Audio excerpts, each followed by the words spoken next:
Bueno, entonces el curso. Primera cosa importante del curso. El curso, todo lo que tiene que ver con el curso está aquí en el campus virtual. Lo voy a poner un poquito más grande para que no tengan problema desde atrás. ¿Sí alcanzan a ver ahí atrás? ¿O lo pongo más grande todavía? ¿Sí alcanzan o lo pongo más grande?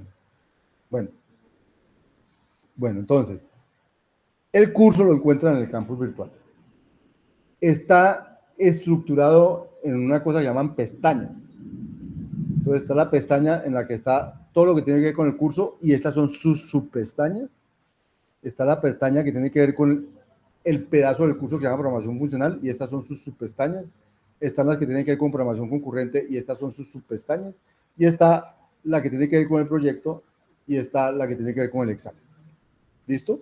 Esas son las 1, 2, 3, 4, 5 principales pestañas del curso.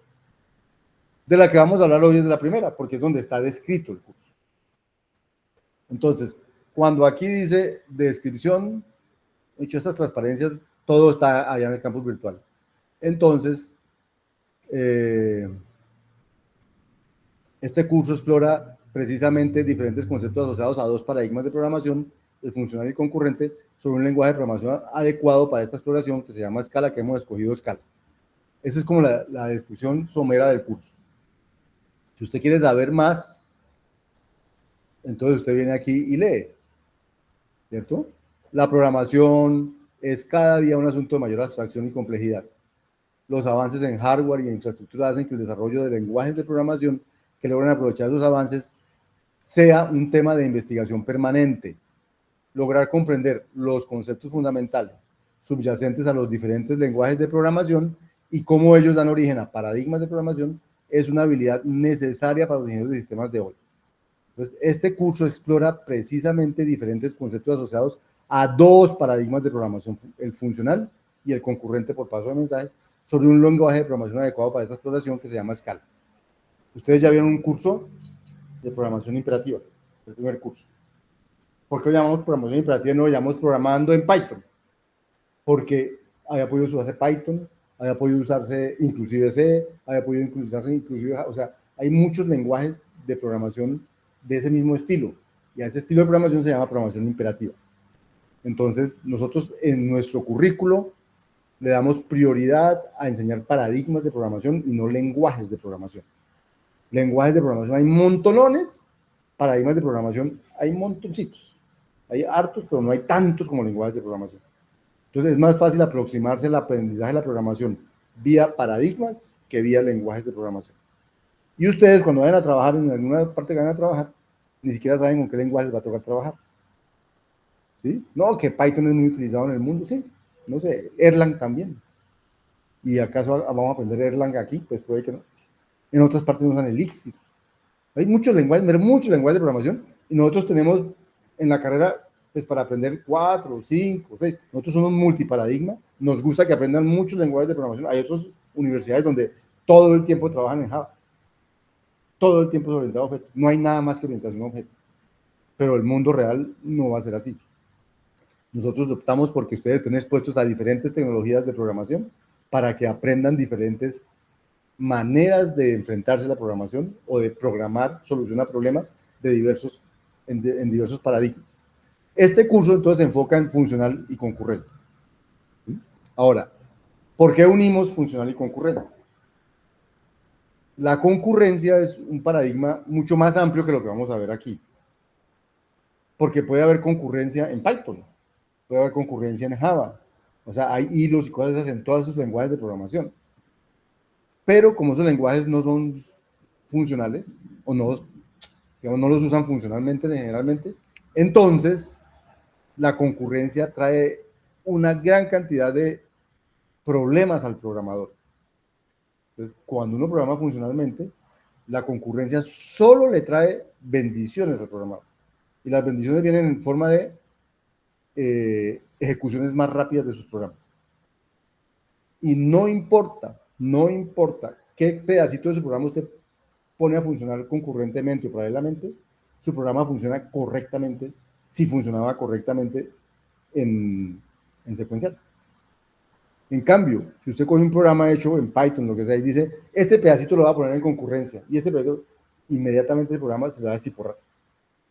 Porque el concepto de estado no concilia bien con el concepto de concurrencia. O sea, por eso aquí evitamos la asignación, la prohibimos. Porque si dejamos la asignación, inmediatamente el paralelismo se da. Entonces, en eso es que vamos a enfocar aquí, pero ustedes han aprendido otras cosas en otros cursos, han aprendido otros tipos, cuando vieron orientado a eventos, habrán visto algo de concurrencia allí, ¿cierto? Hilos o alguna cosa ven allí con Java. Pero esa concurrencia no es la concurrencia con la que vamos a trabajar acá. Porque vamos a trabajar una concurrencia que se llama declarativa. Es decir, que no importa qué ponga usted, qué pedazo de su programa que era, digamos, secuencial, lo pone concurrente, ese programa da el mismo resultado. Y eso es una propiedad que no se puede lograr con cualquier, combinando concurrencia con cualquier paradigma de programación. Con el funcional sí se logra. Y esa es como la parte que vamos a resaltar en este curso de lo concurrente declarativo. Entonces,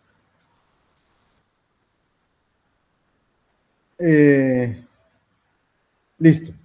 Entonces, cuando se diseñan cursos en esta escuela, se diseña pensando en qué es lo que yo quiero que un estudiante 10 años después, 15 años después, que haya pasado por este curso, recuerde de este curso. Y eso se llaman las grandes ideas. Entonces, en este curso hay dos grandes ideas. Una, la programación funcional, otra, la programación concurrente. ¿Listo?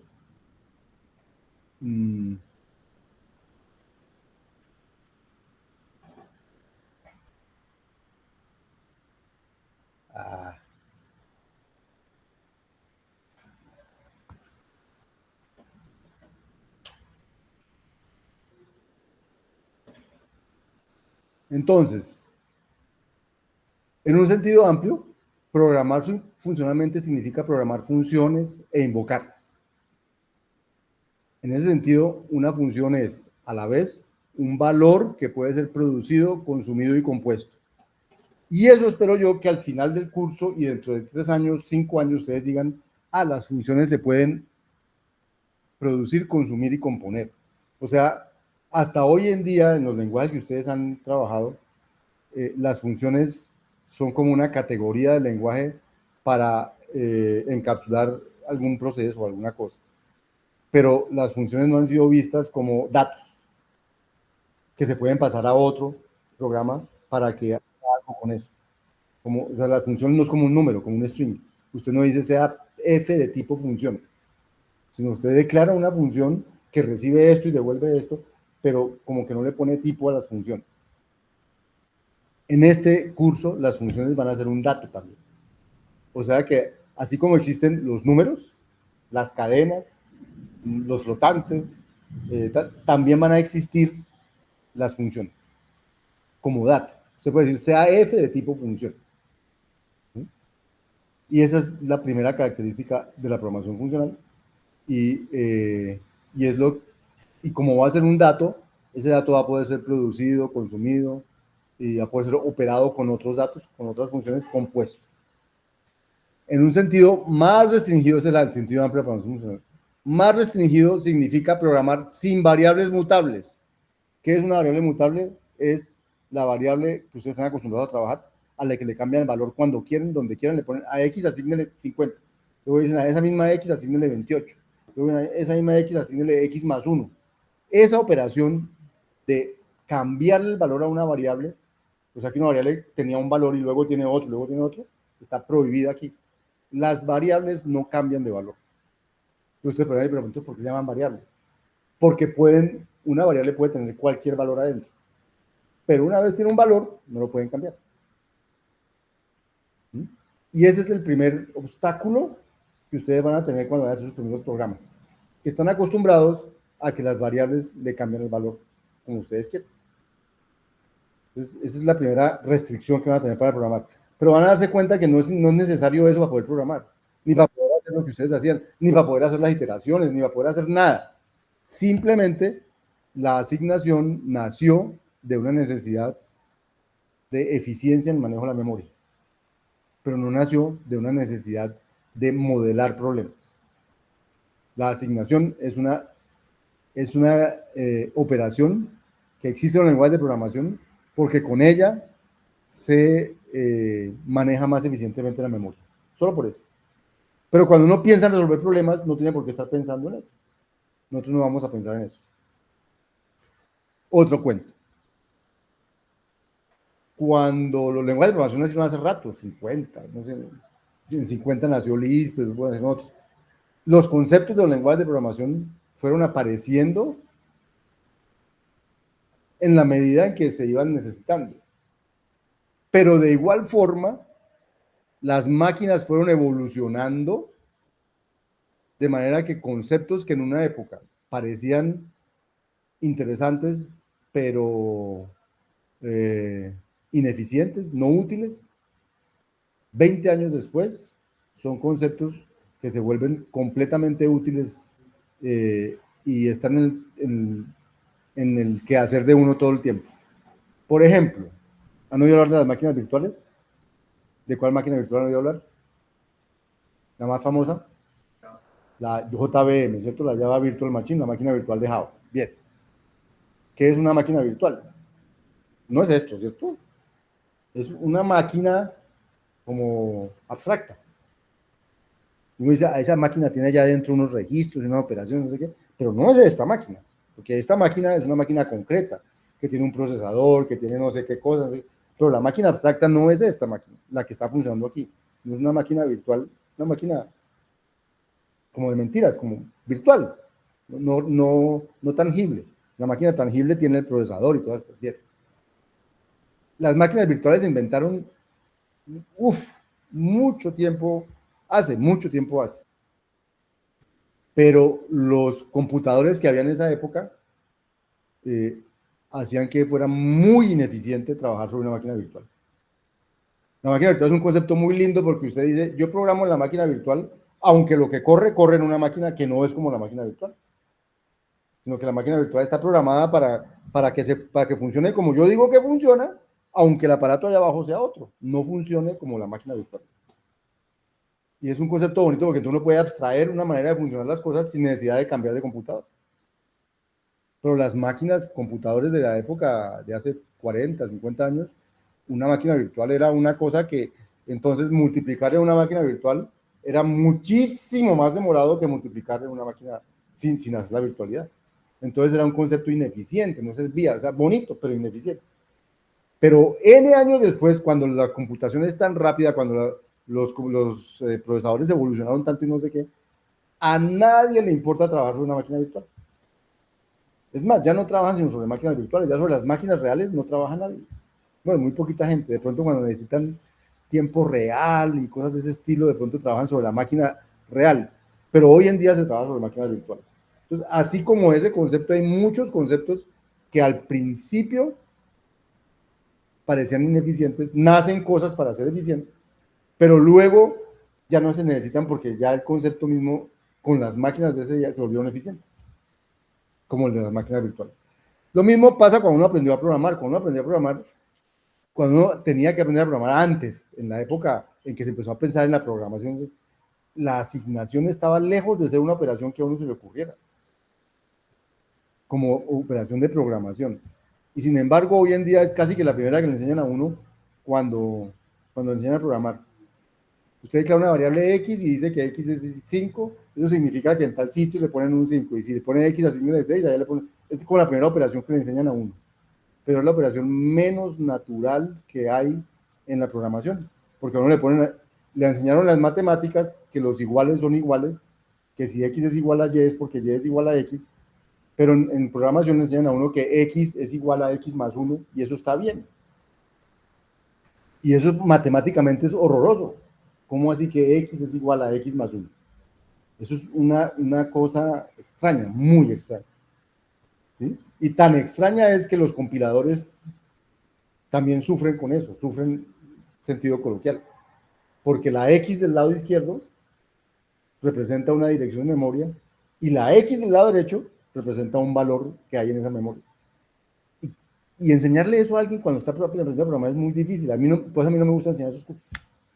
A mí lo primero que me enseñan en la asignación me parece lo más feo del mundo, porque no es natural asignarle, a cambiarle valores a las variables, no es natural.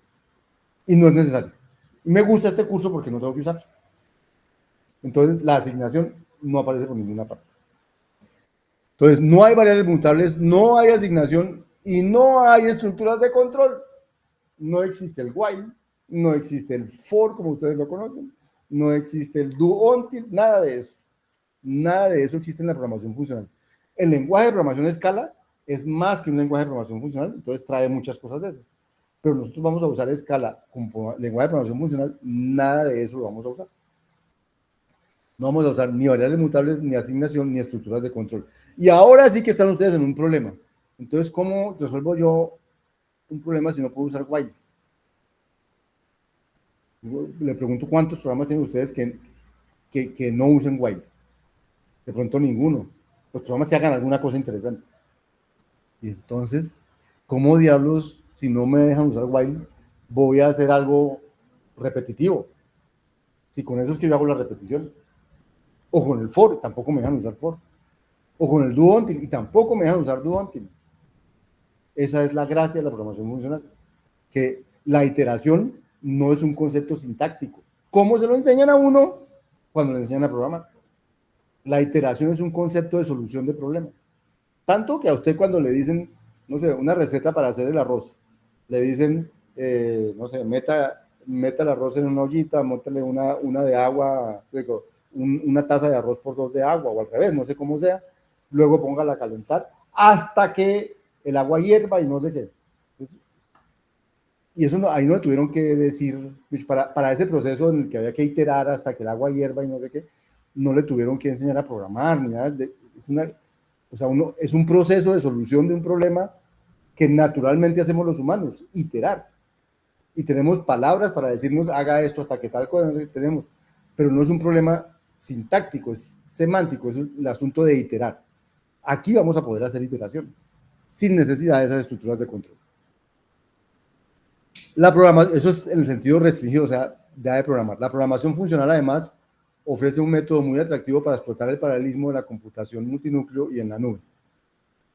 Y esa es otra característica que yo quiero que tengan en la cabeza dentro de 10 años, y es que programar funcionalmente implica poder utilizar el paralelismo sin problemas.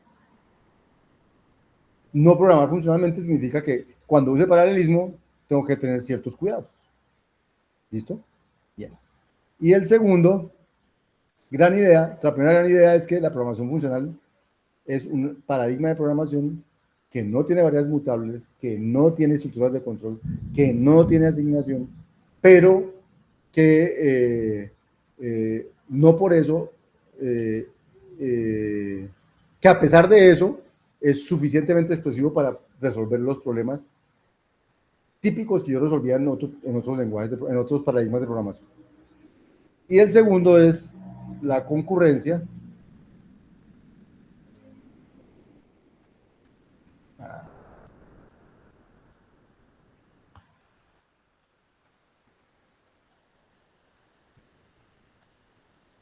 En un sentido amplio, programar concurrentemente significa ejecutar varias computaciones que se pueden coordinar o no entre ellas en intervalos de tiempo que se sobreponen. Entonces, programar concurrentemente significa que voy a sumar estos números y voy a sumar estos otros números al mismo tiempo, en el mismo momento de tiempo. O, por ejemplo, pues aquí hubiera ventanas. ¿No? ¿Se ha visto en las salas de cómputo hay ventanas? Entonces, hay que abrir 10 ventanas. Entonces, yo puedo ir abriendo una, abriendo otra, o decirle a 10 compañeros, cada uno vaya a dar una ventana. ¿Cuánto nos demoramos en abrir todas las ventanas? Un segundo, no 10 segundos me demoro abriendo cada uno, ¿cierto? Para eso es el paralelismo, para hacer cosas más rápido, ¿cierto? Pero, si por ejemplo, la ventana 2 no se puede abrir, si la ventana 1 no está abierta, por más que yo mande a los 10 a hacer las cosas al tiempo, al 2 le toca esperar que el 1 la abra, al 3 le toca esperar que el 2 la abra. Entonces, si hay esa dependencia entre las tareas, el paralelismo no va a servir para mucho. Entonces, lo bueno de la programación funcional es que las cosas por naturaleza van a ser independientes. Entonces yo puedo poner paralelo cualquier cosa y eso va a funcionar. Es como el paralelo que les quiero hacer, la analogía que les quiero hacer.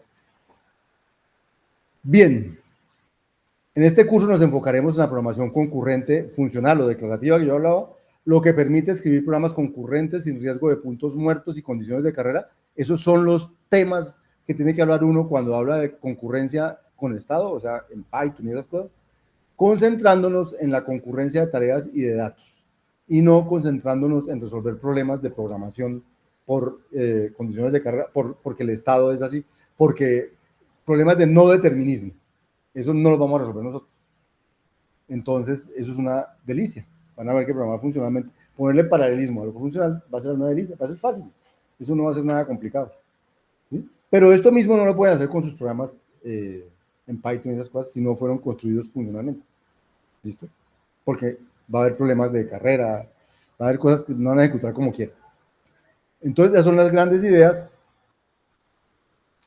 Esas grandes ideas están escritas aquí, igual, la 1 y la 2, ¿cierto? En el campus virtual. Lo que quiero decir es que todo lo que está en esta presentación estaba en el campus virtual. ¿Sí? En todo caso, esta presentación está compartida con ustedes igual que el campus virtual. Bien, vamos a parar aquí.